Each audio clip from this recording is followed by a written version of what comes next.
ये कहानी है 15 साल के एक लड़के की जिसे एक 35 साल की औरत से प्यार हो जाता है। अब आगे इन दोनों के साथ क्या क्या होता है ये हम इस वीडियो में देखने वाले हैं। हेलो दोस्तों, आज हम जिस मूवी को एक्सप्लेन करने वाले हैं उस मूवी का नाम है द राइडर, जो 2008 में रिलीज हुई थी। मूवी स्टार्ट होती है और हम माइकल नाम के एक आदमी को देखते हैं। वो लास्ट नाइट एक औरत के साथ था। माइकल का डिवोर्स हो चुका था और वो एक अच्छा लॉयर भी था। माइकल की एक बेटी भी थी जिसका नाम जूलियट था। जब वो औरत वहाँ से चली जाती है तब माइकल विंडो पे आके एक ट्रेन को देखने लगता है और इसी के साथ मूवी फ्लैशबैक में चली जाती है, जहाँ पर हम माइकल को देखते हैं जो कि 15 साल का था। माइकल जब स्कूल से घर आ रहा था तब अचानक ही उसकी तबीयत खराब हो जाती है और वो उल्टियाँ करने लगता है। तभी वहाँ एना नाम की एक औरत आती है और वो माइकल की हेल्प करती है। जब माइकल रोने लगता है तब एना उसे गले लगाती है और उसे संभालती है। इसके बाद वो माइकल को उसके घर तक पहुँचा देती है। एना एक कंडक्टर थी। यहाँ डॉक्टर माइकल से कहता है कि उसे स्कारलेट फीवर है, इस वजह से उसे अगले 3 महीने तक घर पर ही रुकना पड़ेगा।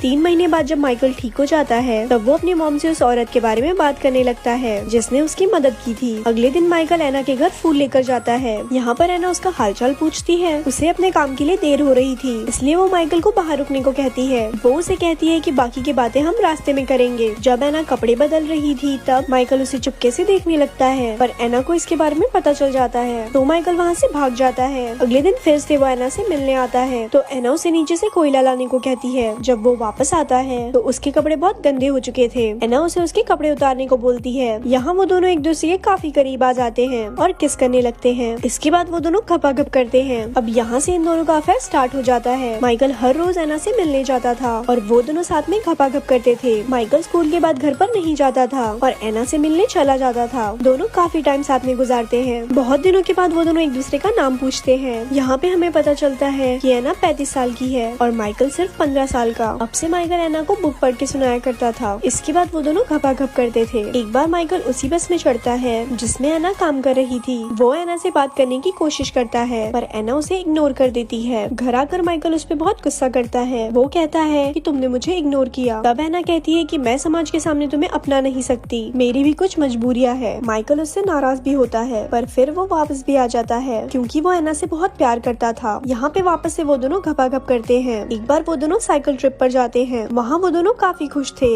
एना भी माइकल को बहुत पसंद करती थी। लंच करते टाइम एना मेन्यू कार्ड को देखकर कहती है कि मैं भी वही खाऊंगी जो माइकल खाएगा। दरअसल एना अनपढ़ थी, उसे पढ़ना लिखना कुछ भी नहीं आता था। ये बात उसने माइकल को भी नहीं बताई थी। माइकल उसके लिए एक पोयम लिखता है पर वो उसे कभी सुना नहीं पाया। उन दिनों माइकल को स्कूल में एक लड़की मिलती है जिसका नाम सोफिया था। वो माइकल को बहुत पसंद करती थी पर माइकल उसे इग्नोर करता है क्योंकि वो बस एना से ही प्यार करता था। अब एना का प्रमोशन हो जाता है, उसे ऑफिस का जॉब मिलता है। माइकल का जब बर्थडे आता है तब वो अपने दोस्तों को छोड़कर एना के पास जाता है। एना उस पर बहुत गुस्सा करती है। वो कहती है कि मेरे वजह से तुम अपने दोस्तों को मत छोड़ो, पर यहाँ पे माइकल उसे मना लेता है और आखिरी बार वो दोनों घपाघप करते हैं। अगले दिन एना माइकल को बिना बताए घर छोड़कर चली जाती है। माइकल जब एना के घर आता है तब एना वहाँ पर नहीं होती। माइकल का दिल अब टूट जाता है। इन दिनों वो बहुत उदास रहने लगता है और अपना वक्त अकेले ही बिताया करता है। ऐसे ही 8 साल बीत जाते हैं। माइकल अब 23 साल का हो चुका था। वो अब लॉ स्कूल में पढ़ता है। एक बार सारे स्टूडेंट्स को केस ट्रायल देखने के लिए ले जाया जाता है। ये केस दरअसल नाजी लोगों के द्वारा 300 महिलाओं के मर जाने का है। इन 10 नेजी लेडियों पर आरोप होता है कि उन्होंने 300 औरत को एक जलते हुए चर्च में मरने के लिए छोड़ दिया। अगर वो चाहती तो वो उन्हें बचा सकती। इनमें से एक नाम एना का भी होता है। माइकल जब ये सुनता है तो उसे यकीन ही नहीं होता। जिसके साथ उसने अपने खूबसूरत पल बिताए वो औरत ऐसा भी कर सकती है, ये उसने सोचा भी नहीं था। पर माइकल ये मानने के लिए तैयार नहीं था कि एना ऐसा भी कर सकती है, कि एना किसी को मार सकती है। बल्कि उसने तो उसकी मदद की थी जब वो बीमार था। एलिना नाम की एक औरत उन 300 जूस में से बच गई थी और इस पे उसने बुक लिखी थी, इसीलिए वो सब हो रहा था। उस टाइम जूस को बहुत मारा जाता था। एना पर आरोप था कि उसने अपने साथियों के साथ मिलकर उन्हें मरने के लिए छोड़ दिया। एना बेगुनाह साबित होने का बहुत कोशिश करती है पर उसकी कोशिश बेकार जाती है क्योंकि उसे पढ़ना लिखना नहीं आता था। माइकल को भी ये बात अब पता चलती है कि क्यों एना उसे हमेशा बुक पढ़ने को कहती थी। कोर्ट में एना को उम्र कैद की सजा सुनाई जाती है। माइकल अपने प्रोफेसर से कहता है कि एना बेगुनाह है, पर प्रोफेसर कहता है कि अब कुछ नहीं हो सकता। एना ने खुद अपना गुनाह कबूल किया है। इस तरह वो अपने पहले प्यार को जेल जाता हुआ देखता है। उसे बहुत दुख तो हो रहा था पर वो कर भी क्या सकता था। कुछ दिनों बाद उसे एना से मिलने की परमिशन मिल जाती है पर वो उसे मिले बिना ही वापस चला जाता है क्योंकि कहीं न कहीं वो भी एना के साथ वो करना चाहता था जो एना ने उसके साथ किया है। अब माइकल अपनी लाइफ में बिजी हो जाता है। वो शादी कर लेता है। उसकी एक बेटी भी होती है जिसका नाम जूलियट था, पर वो अपनी वाइफ के साथ कभी खुश नहीं रह पाया क्योंकि वो हमेशा से ही एना से प्यार करता था।